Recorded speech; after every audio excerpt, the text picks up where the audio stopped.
بھائی ڈاکٹر اسرار کون ہے؟ ڈاکٹر اسرار کی کیا حیثیت ہے جس کے حوالے دے رہا ہوں؟ ڈاکٹر اسرار احمد صاحب ایک گمراہ عقائد کے حامل انسان ہیں۔ دنیا کی منافق ترین قوم ہے مسلمانوں نے پاکستان۔ آپ نے مشرف کی طرف مخاطب ہو کر کہا آخر غیرت بھی کسی شے کا نام ہے۔ میرے نام پر، میری بیوی کے نام پر ایک پیسے کی جائیداد نہیں۔ خدا کی قسم اگر آپ ہمیں حکم دیں گے ہم اپنی زبان یا سمندر لے آئیں گے۔ ڈاکٹر اسرار احمد کے پاس ایک ایسی خوبی تھی جس نے دنیا کو حیران کر دیا۔ عمران خان نے آپ کی طرف مخاطب ہو کر کہا کہ میری والدہ بھی آپ کے خطاب سنتی تھی اور انہوں نے آپ سے دین سیکھا ہے۔ اس طرح کے لوگ روز روز پیدا نہیں ہوتے۔ Dr. Israr Ahmad, he was one of the best Urdu-speaking orators in the world that I know of. ہاں، پاکستان کے خاتمے کی الٹی گنتی شروع ہو چکی۔ جب گھر والے تکیے کو دیکھتے تو پورا تکیہ آنسوؤں سے بھرا ہوا ہوتا۔ ڈاکٹر اسرار صاحب کی قبر پہ 24 گھنٹے پہرا دیا ہے۔ یہ بھی خطرہ تھا کہ انہیں قبر سے نکال کے کوئی نقصان پہنچانے کی کوشش نہ کرے۔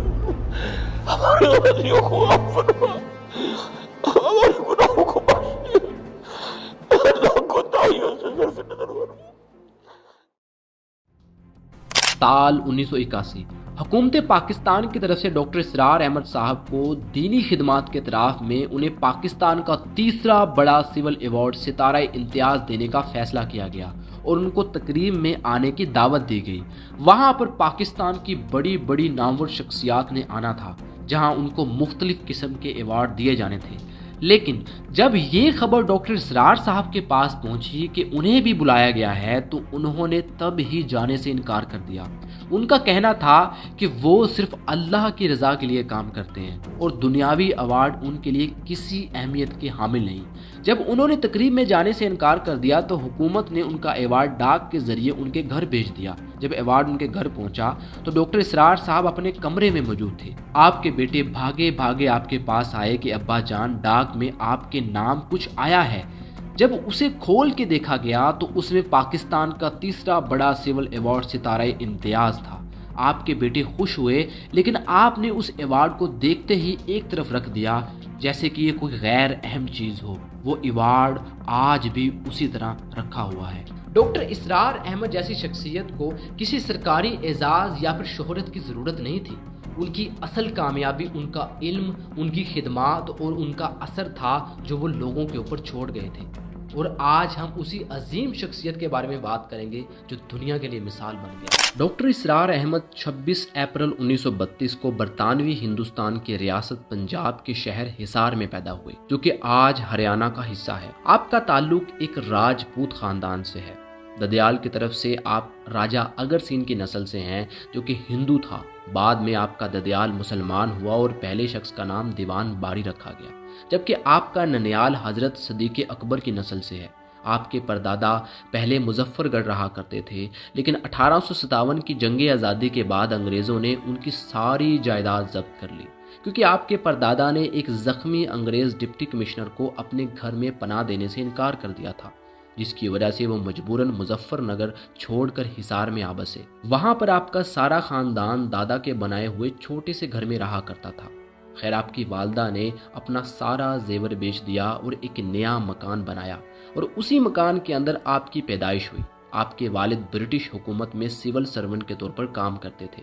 آپ کے والد شام کو گھر آ جاتے اور اپنے بچوں کو بھی وقت دیا کرتے تھے، سب کے ساتھ کھیلتے اور ان کو عجیب عجیب ناموں سے پکارتے۔ کیونکہ اسرار صاحب ریلوے اسٹیشن کے قریب پیدا ہوئے تھے تو آپ کے والد آپ کو ریلوے کا بابو کہہ کر چڑھاتے، جس کی وجہ سے آپ کا نام بابو بھائی لیا جانے لگ گیا۔ آپ بچپن ہی سے بہت ہی زیادہ ذہین تھے۔ آپ کی ذہانت اور حافظہ دوسرے بچوں سے نمایاں نظر آتا۔ بچپن میں آپ کو گانے سننے کا بہت زیادہ شوق تھا اور یہاں تک کہ آپ اچھا گا بھی لیتے تھے۔ آپ کا پسندیدہ گائک کے ایل سہگل تھا۔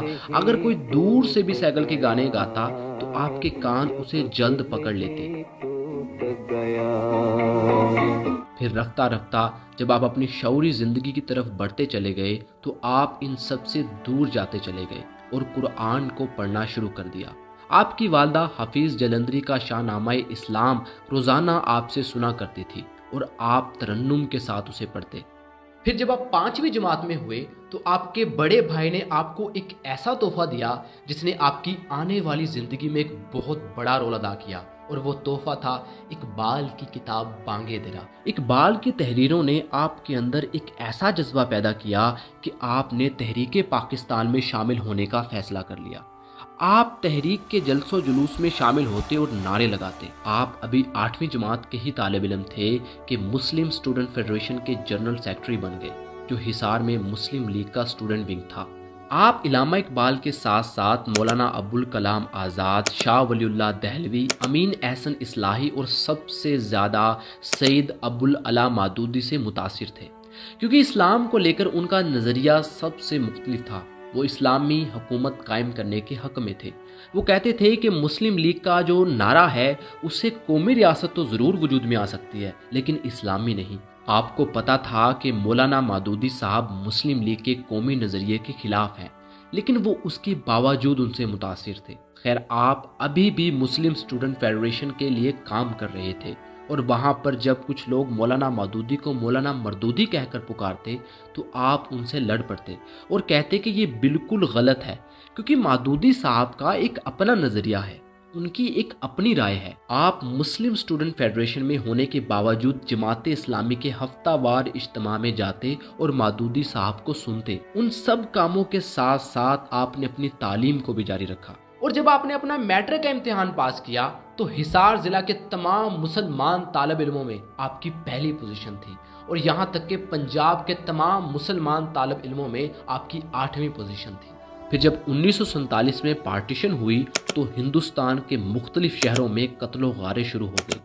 بہت ساری جگہوں پر ہندو مسلمانوں کو مار رہے تھے۔ پھر جب ہندو حصار کے علاقے میں پہنچے تو وہاں پر مسلمانوں نے جگہ جگہ مورچے بنائے ہوئے تھے، جس کی وجہ سے ان کا مقابلہ کرتے رہے اور ان کو قابض نہیں ہونے دیا، اور یہ سلسلہ تقریباً 1 مہینے تک جاری رہا۔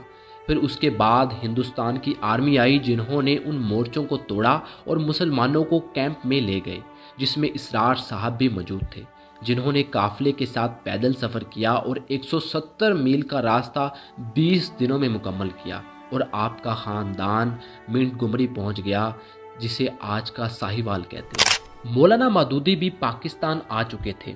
انہوں نے اسلام کا نعرہ بلند کرنا شروع کر دیا۔ وہ جہاد اور اسلامی ریاست قائم کرنے کی بات کرنے لگے، جو اسرار صاحب کے دل کو بھا گئی، جس کی وجہ سے انہوں نے جماعت اسلامی کے اسٹوڈنٹ ونگ اسلامی جمعیت طلبہ جوائن کر لی۔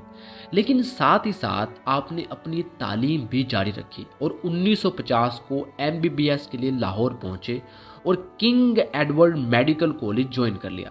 آپ کے سارے اخراجات آپ کے والد اور بڑے بھائی اٹھا رہے تھے۔ اس سارے عرصہ کے دوران آپ روایتی تعلیم تو حاصل کر ہی رہے تھے، لیکن پھر بھی اقبال اور مولانا مودودی کی تحریریں آپ کو جھنجھوڑ رہی تھی، اور دوسری طرف ہاسٹل میں بھی آپ کا حلقہ احباب کچھ ایسا بن رہا تھا جو آپ کا رخ دین کی طرف کر رہا تھا۔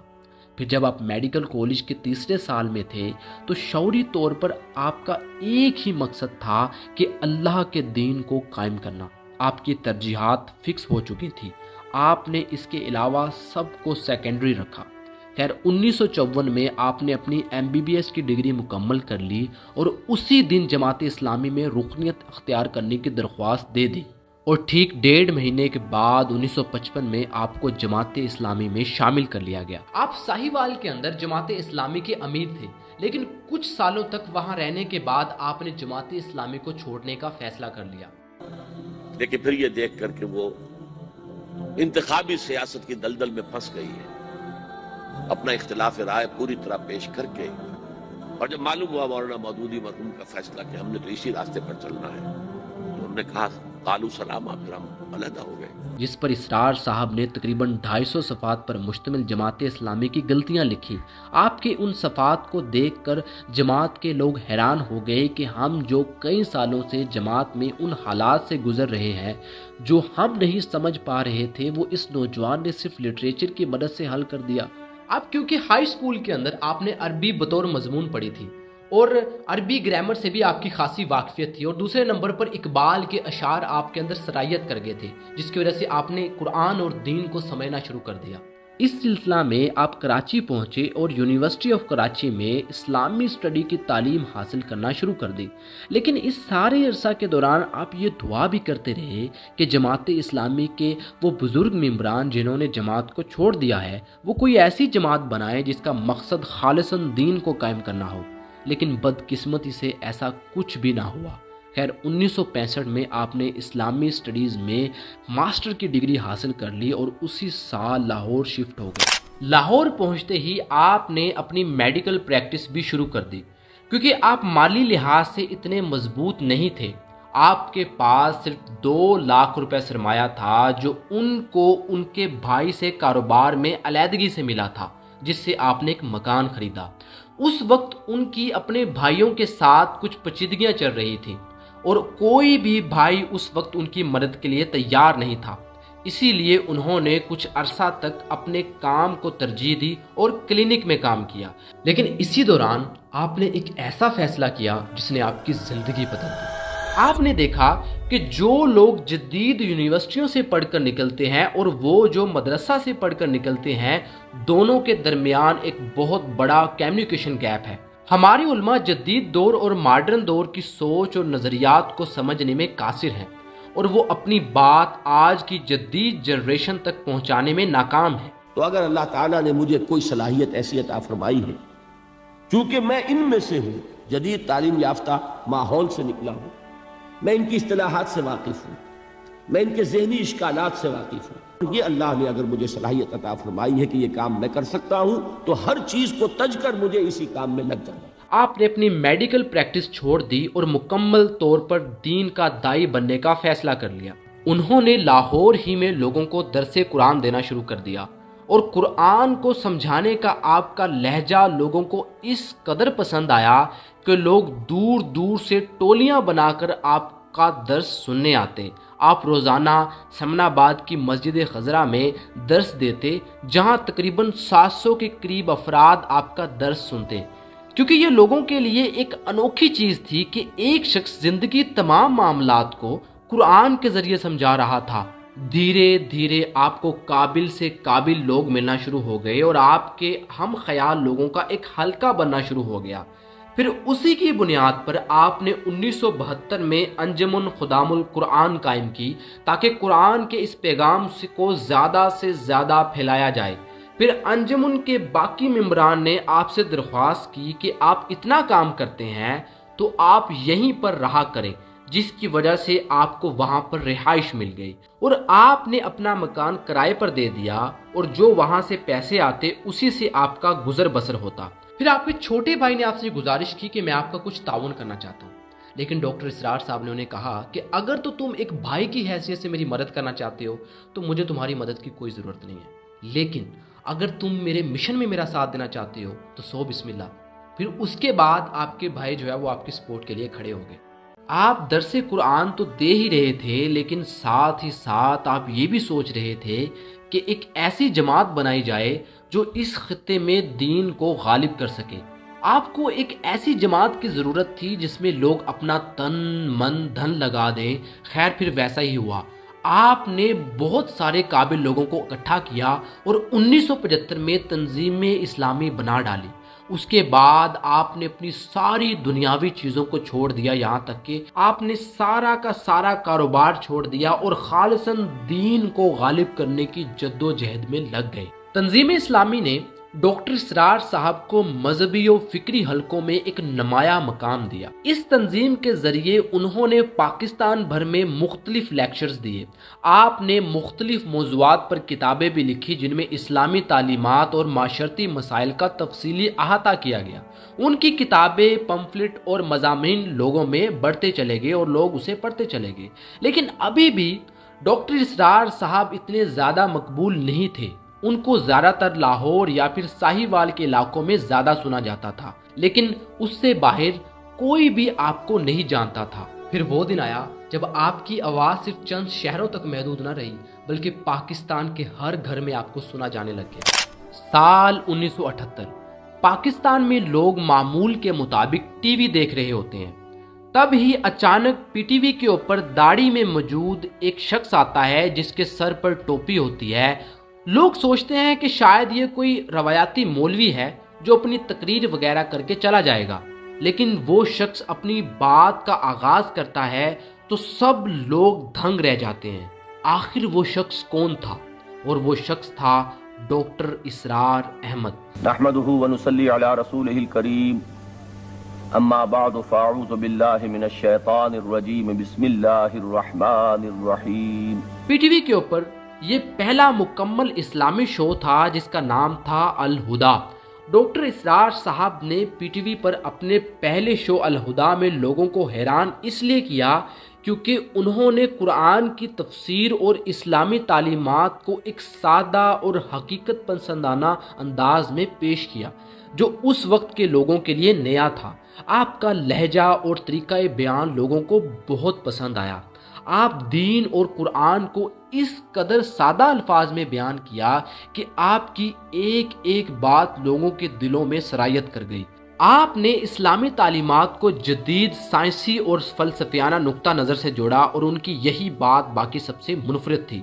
انہوں نے لوگوں کو یہ باور کروایا کہ اسلام ایک مکمل نظام زندگی ہے جو نہ صرف روحانیت بلکہ سائنسی ترقی اور دنیاوی مسائل کے حل کے لیے بھی رہنمائی فراہم کرتا ہے، اور ان کی اس جدید سوچ نے ان کو لوگوں کے دلوں میں اس وقت کے باقی تمام علماء کرام سے منفرد کر دیا۔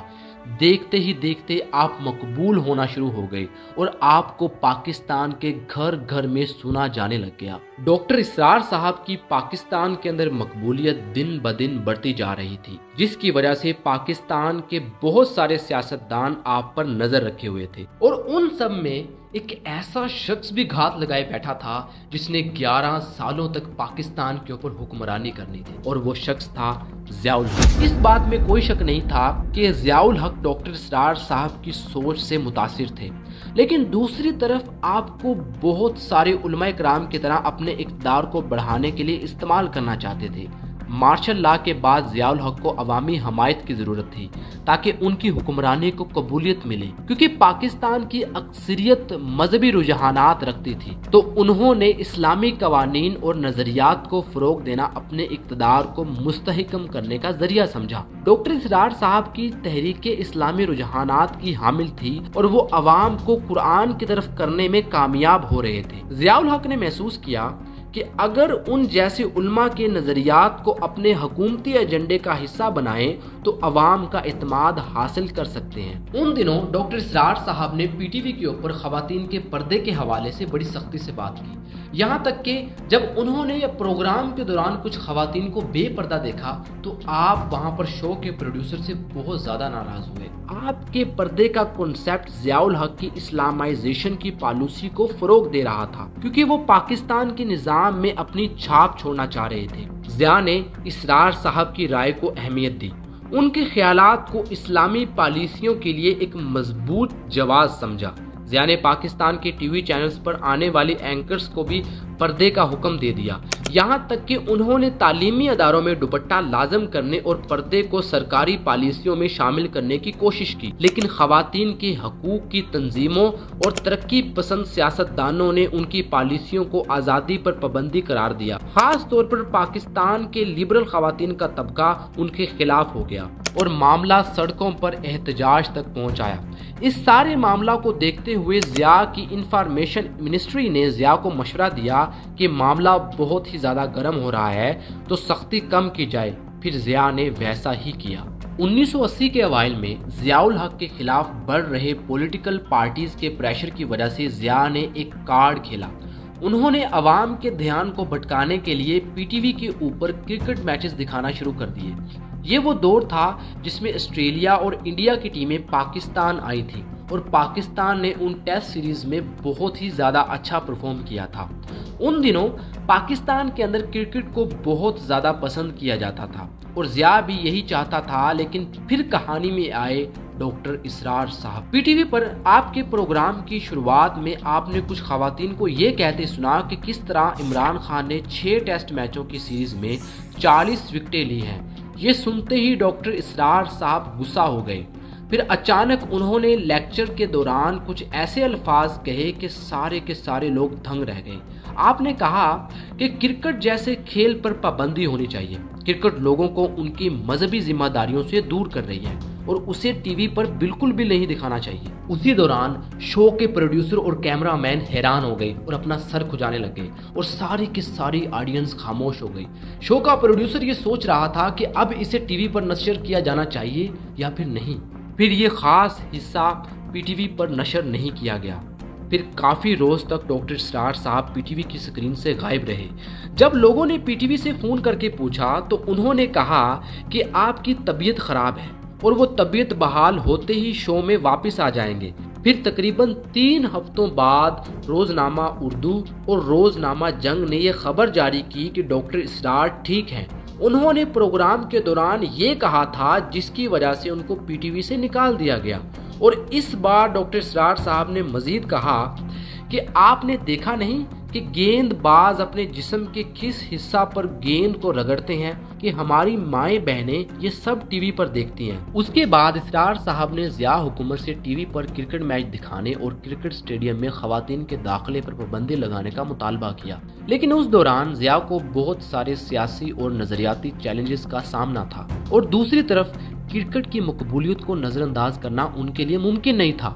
ضیاء صاحب جانتے تھے کہ کرکٹ عوامی تفریح کا ایک اہم ذریعہ ہے اور اسے ختم کرنا سیاسی طور پر نقصان دہ ہو سکتا ہے، جس کی وجہ سے ضیاء نے ڈاکٹر اسرار کو کہا کہ وہ پی ٹی وی پر شریعت اور خلافت پر پروگرام کرتے رہیں، لیکن کرکٹ کی بات کرکٹ ماہرین اور تبصرہ نگاروں پر چھوڑ دیں۔ لیکن جب ڈاکٹر صاحب نے دوبارہ کوشش کرتے ہوئے کرکٹ کے بارے میں بیان دیا تو انہوں نے کہا کہ کرکٹ کا میرا یہ بیان نشر کیا جانا چاہیے، لیکن اس کے بعد آپ کے اس بیان کو بھی جو ہے وہ کاٹ دیا گیا۔ پھر آپ نے دوبارہ وہ شو کبھی نہیں کیا اور اس کو خیر آباد کہہ دیا۔ جنرل ضیاء الحق نے اپنے دور حکومت میں اسلامی اقتدار کے نفاذ کے لیے مجلس شورا قائم کی، جس کا مقصد حکومت کو اسلامی نظریات کی روشنی میں مشورے دینا تھا۔ ان دنوں ضیاء عمرے پر گئے ہوئے تھے تو انہوں نے اپنے سالے صاحب ڈاکٹر نور الہی کے ذریعے اسرار صاحب کو پیغام بھیجا کہ آپ مجلس شورا کے رکن بن جائیں، تو اسرار صاحب نے ان سے کہا، میں نے ان کو 2 ٹوک جواب دیا۔ میں نے کہا ان سے کہہ دیجئے معذرت 2 وجوہات سے۔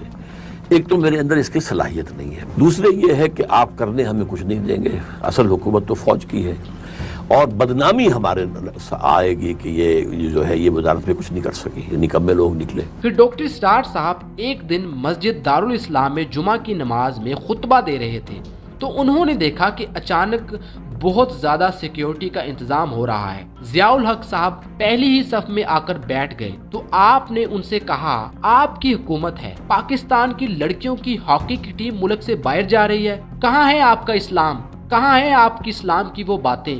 کیا اس اسلام کی بات کر رہے تھے آپ؟ اور دوسری طرف آپ نے کرکٹ پر بات کی تو ضیاء نے وہاں خاموشی اختیار کی اور ڈاکٹر اسرار کے ساتھ کچھ بات کر کے چلے گئے۔ پھر اسی روز ضیاء صاحب نے اعلان کروایا کہ پاکستان کی لڑکیوں کی ہاکی کی ٹیم باہر نہیں جائے گی، تو ڈاکٹر اسرار صاحب ان سے خاصے متاثر ہوئے اور ان کو لگا کہ شاید جس زور و شور سے یہ اسلام کا نام لے رہا ہے، شاید خدا انہی کے ہاتھوں کوئی اچھا کام لے لے، باقی دل کی بات تو خدا جانے۔ پھر آپ نے مجلس شورا کے اندر شامل ہونے کی حامی بھر دی، لیکن آپ کا یہ فیصلہ بہت زیادہ غلط ثابت ہوا کیونکہ آپ کو وہاں وہ کام نظر نہیں آ رہا تھا جس کے لیے آپ اس میں شامل ہوئے تھے۔ کیونکہ اسرار صاحب کہتے ہیں کہ ضیاء وہاں نہیں آتے تھے اور جب ان سے اس چیز کا ذکر کرتے تو وہ کہتے کہ میں آپ سب کی بات سنتا رہتا ہوں، مجھے علم ہو جاتا ہے۔ پھر دوسرے سیشن میں جب ضیاء نے مجلس شورا کو کہا کہ میں سیاست کو بھی ساتھ لے کر چلوں گا تو اسرار صاحب کے کان کھڑے ہو گئے۔ آپ نے کہا کہ کیا آپ نے ہمیں اپنا سیاسی الائی سمجھا ہوا ہے؟ ہم ہرگز اس میں مزید نہیں رہ سکتے۔ تو آپ نے اسی وقت ریزائن کر دیا۔ اس کے بعد آپ نے اپنی پوری طاقت اپنے مقصد کو حاصل کرنے کے لیے لگا دی۔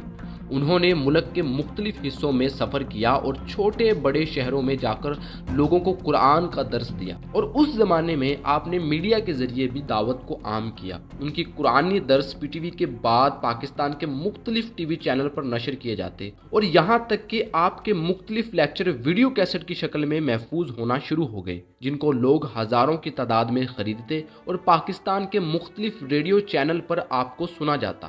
اب دھیرے دھیرے آپ کا نام پاکستان سے دوسرے ممالک میں پھیلنا شروع ہو گیا۔ ان کا پیغام عالمگیر تھا۔ مسلمانوں کے دلوں میں امت کے اتحاد اور قرآن کی حکمرانی کا جذبہ پیدا کرنے کے لیے انہوں نے دنیا کے مختلف ممالک کا سفر کیا۔ آپ کے لیکچرز کو مڈل ایسٹ کے علاقوں خصوصاً سعودیہ عرب، متحدہ عرب امارات اور قطر میں خاصی پذیرائی ملی۔ دوسری طرف یورپ کے کئی ممالک خصوصاً برطانیہ اور جرمنی، جبکہ شمالی امریکہ میں کینیڈا اور امریکہ میں ان کے خطابات نے مسلمانوں کے ایک نیا جوش پیدا کیا۔ مغرب میں رہنے والے مسلمانوں کو اپنی اصل شناخت محفوظ رکھنے کی ضرورت تھی۔ آپ نے انہیں یہ پیغام دیا کہ وہ اپنی زندگی قرآن اور سنت کے مطابق گزارے۔ آپ نے انہیں کہا کہ اسلام کسی جغرافیے کا محتاج نہیں ہے، یہ وہ دین ہے جو دلوں کو بدل دیتا ہے اور نظام کو سنوار دیتا ہے۔ ان سب ممالک کے علاوہ بھارت اور بنگلہ دیش میں بھی ان کا پیغام گونجا۔ بھارت میں انہوں نے مسلمانوں کو فرقہ واریت سے نکل کر اتحاد اور یکجہتی اختیار کرنے کی تاکید کی۔ ان کے خطبات کی خاص بات یہ تھی کہ وہ محض عالم کی حیثیت سے بات نہیں کرتے تھے، بلکہ وہ ایک رہنما کی طرح امت کے مسائل کا حل پیش کرتے۔ وہ کہتے کہ مسلمان جہاں بھی ہیں وہ قرآن کو اپنا رہنما بنائیں اور دنیا کے سامنے اسلام کی اصل تصویر پیش کریں۔ یہی وجہ ہے کہ آج ان کے الفاظ پاکستان سے لے کر امریکہ اور مشرق وسطیٰ تک لاکھوں مسلمانوں کے لیے ایک تحریک بن گئے۔ آپ نے صرف مسلمانوں کو ہی نہیں بلکہ بہت سارے غیر مسلموں کو بھی متاثر کیا، جنہوں نے ہزاروں لاکھوں کی تعداد میں اسلام قبول کیا۔ اور آپ کے بہت سارے ایسے روحانی شاگرد بھی ہیں جو آج کروڑوں کی تعداد میں لوگوں کے دلوں پر اثر کر رہے ہیں، جس میں سب سے بڑا نام آتا ہے ڈاکٹر ذاکر نائک کا۔ سال 1991 ڈاکٹر ذاکر نائک پاکستان آئے ہوئے تھے۔ اس وقت وہ صرف ایک طالب علم تھے اور میڈیکل کے شعبے میں اپنا مستقبل بنانا چاہتے تھے، جس کی تعلیم وہ ہندوستان میں لے بھی رہے تھے۔ لیکن اس وقت اسلام کی طرف رجحان ان کا اس قدر نہیں تھا۔ وہ خود کو ایک روایاتی مسلمان سمجھتے تھے، مطلب 5 وقت کی نمازیں پڑھ لینی اور اس کے بعد اپنے کام میں ویسے ہی مصروف ہو جاتے۔ لیکن ابھی بھی ان کا دل اس چیز کی اجازت نہیں دے رہا تھا کہ میں ایک میڈیکل ڈاکٹر بنوں۔ وہ اندر ہی اندر کچھ اور کرنا چاہتے تھے، اور اسی سلسلے میں انہوں نے ڈاکٹر اسرار صاحب سے ملاقات کی اور ان کے سامنے سوال رکھا کہ مجھے مشورہ دیں کہ میں کیا کروں، آیا کہ میں میڈیکل ڈاکٹر بنوں یا پھر اسلام کو اپنی زندگی کا حصہ بناؤں۔ تو ڈاکٹر اسرار صاحب نے ان کی طرف مخاطب ہو کر کہا کہ دیکھو، اگر تو تم اسپیشلسٹ بننا چاہتے ہو تو تم کو ان دونوں میں سے ایک کا انتخاب کرنا ہوگا۔ اور دوسری بات ڈاکٹر اسرار صاحب نے جو بتائی وہ یہ تھی کہ اپنی ضروریات کو کم کرو اور کم سے کم میں گزارا کرو۔ اگر ایسا کرو گے تو سچ بہت ہی آسانی سے بول پاؤ گے۔ Dr. Israr Ahmed, may Allah grant him Jannah, he was one of the best Urdu speaking orators in the world that I know of. So he told me, son, you have to choose between the two. Either you choose your medical practice or dawah.